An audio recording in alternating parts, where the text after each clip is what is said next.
Hello students. अब हम बात करेंगे electric field due to a circular loop of charge ring. ठीक है भाई। तो चार्ज रिंग के बारे में हम कैसे फाइंड करेंगे। तो सबसे पहली बात हम देखते हैं यहाँ पर कि रिंग्स के केस में कोई एक रिंग लेते हैं। ये रिंग लिया हमने, ये रिंग लिया हमने, देखा आपने, जिसकी रेडियस कितनी है, ए है। ठीक है, ये आपने देखा इसे। और इसके सेंटर से हम किसी दूरी स्मॉल एक्स पर इलेक्ट्रिक फील्ड किसी पॉइंट पी पर फाइंड करना है। पी पर फाइंड करने के लिए हमें क्या करना पड़ेगा, ये डिस्टेंस हमें पता करना होगा कि ये कितना है, और ये डिस्टेंस हमें पता करना होगा ये कितना है। तो आपको पता है ये परपेंडिकुलर है और ये हमारा क्या है, बेस है। तो कितना हो जाएगा, ये अंडर रूट ए स्क्वायर प्लस एक्स स्क्वायर हो जाएगा। इसी को हम आर से डिनोट करते हैं। बातें समझ में आ गई। अब हम बात करेंगे यहाँ पर, सिंपल सी बात है कि जब कोई हम रिंग लेते हैं तो रिंग लेंगे तो आपको दिख रहा है यहाँ पर कि रिंग को छोटे छोटे कंपोनेंट में डिवाइड कर लेंगे, एलिमेंट्स में डिवाइड कर लेंगे। तो देखिए छोटा सा ये एलिमेंट लिया हमने, इसकी लेंथ कितनी ली, डीएल ली, डीएल। और इस पर जो चार्ज रिजाइड है वो कितना होगा, डी क्यू की बात करेंगे, यानी चार्ज क्यू है, टोटल पूरे पर क्यू है, तो इतने पर कितना होगा, डी क्यू होगा। ठीक है भाई। यहाँ से हम स्मॉल एक्स दूरी पर हमको फाइंड करना है। ठीक है, और ये दूरी हमारी आर हो गई और ये दूरी ए हो गई। तो हम देखते हैं इसके कारण जो इलेक्ट्रिक फील्ड होगा वो कितना होगा, डी ई होगा। और ये कितना होगा, यहाँ से इतना कितना होगा, डी ई होगा। ठीक है।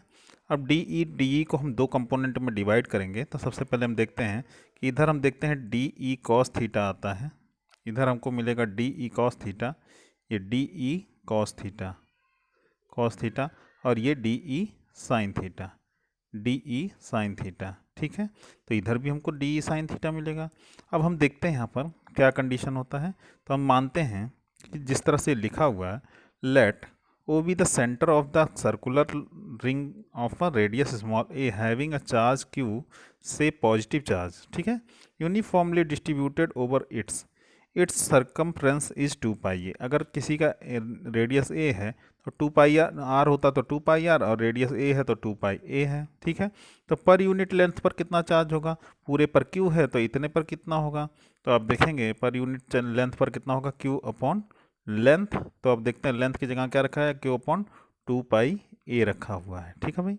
अब यहाँ देखेंगे पी पॉइंट पर हम देखते हैं, पी पॉइंट पर देखें तो अगर सेंटर पर होगा तो x इज इक्वल टू 0 होगा।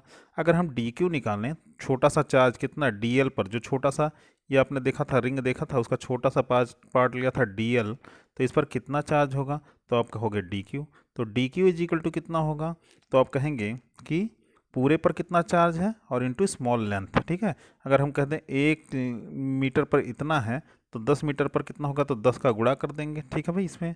तो इस तरह से हमको डी क्यू निकल के आता है, D Q is equal to कितना निकल के आया, Q upon 2 pi A into D L आ गया। ठीक है, अब हम बात करते हैं डी की वैल्यू निकालते हैं। डी इज इक्वल टू वही फॉर्मूला यूज करते हैं। देखिए तो हमने देखा यहाँ पर ये बहुत छोटा सा पार्ट है, कितना, डी एल है, इसके कारण किसी पॉइंट पी पर हमको फाइंड करना है। तो डी ई निकलेगा, D E is equal to कितना निकल के आएगा, तो ये दूरी आर है, तो आप देखेंगे कितना आएगा, 1/4 पाई एप्सिलॉन नॉट। और चार्ज इस पर कितना है, डी क्यू है, तो डी क्यू रखा है यहाँ पर ऊपर, और ये दूरी कितनी है, आर है, तो आर का स्क्वायर हो गया। ठीक है, अब डी क्यू का वैल्यू यहाँ पर पुट करेंगे। डी क्यू की वैल्यू देखिए यही हमको मिला था, तो इसको पुट करते हैं। पुट करते ही हमको पूरी वैल्यू और आर की वैल्यू कितनी मिलती है, आर स्क्वायर की वैल्यू मिलेगी ए स्क्वायर प्लस एक्स स्क्वायर। ठीक है भाई। अब हम देखते हैं यहाँ पर वैल्यू पुट करते हैं तो डी इज इक्वल टू 1/4 पाई, और देखिए यहाँ पर डी क्यू की वैल्यू कितनी आई, डी क्यू की वैल्यू, और कितना आया, Q upon 2 pi A into D L आया, और आपको पता है आर की वैल्यू कितनी आई, ए स्क्वायर प्लस एक्स स्क्वायर आया। ठीक है भाई। अब आप देखते हैं इसे छोटे पार्ट में जब डिवाइड करते हैं तो हमको केवल डी ई कॉस थीटा की वैल्यू मिलती है, साइन थीटा अपोजिट डायरेक्शन में दोनों थे, तो एक दूसरे को क्या कर दिया, कैंसिल कर दिया, और हमारा क्या बचा, डी ई कॉस थीटा ही केवल बचता है। ये D E sine theta, D E sine theta, sine theta, D E sine theta आपस में एक दूसरे को कैंसिल कर जाते हैं, तो हमको बचता कितना है, D E cos theta, D E cos theta की वैल्यू निकालेंगे, कॉस थीटा की वैल्यू कितनी है, तो ये कॉस बराबर एक्स अपॉन आर होगा। चित्र को आप देखेंगे, जब लिखेंगे लिख करके करेंगे तो आपको समझ में आएगा, ठीक है। और एक्स की वैल्यू तो एक्स ही रहेगी, आर की वैल्यू आपने इसे निकाला, ठीक है भाई। अब इसको हम उठा करके कॉस की वैल्यू इसमें फिट करते हैं, और देखिए डी ई की वैल्यू इतनी है हमारी, ये डी ई की वैल्यू है और ये कॉस की वैल्यू है, ठीक है भाई।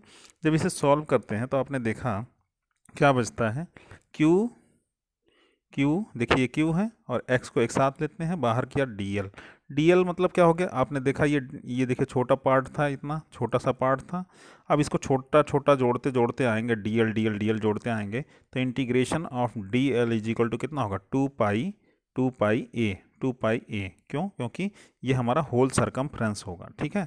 इसको जैसे ही वैल्यू रखते हैं तुरंत हमको क्या मिलता है यहाँ पर, ये पूरी वैल्यू टू पाई ए रखते ही टू पाई ए से टू पाई ए कैंसिल हो जाता है, और हमको 1/4 पाई क्यू एक्स अपॉन ए स्क्वायर प्लस एक्स स्क्वायर का 3/2 पोर्शन मिलता है, ठीक है भाई।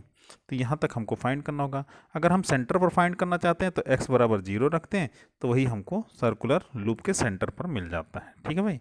और आप देखेंगे अगर यहाँ पर a 0 हो जाए तो हमारा इलेक्ट्रिक फील्ड कितना हो जाता है, यानी ये हमको x 0 हो जाए तो आप देखते हैं कितना हो जाता है, टोटल इलेक्ट्रिक फील्ड 0 हो जाता है, ठीक है भाई। क्लियर। तो आज के लिए इतना ही, धन्यवाद।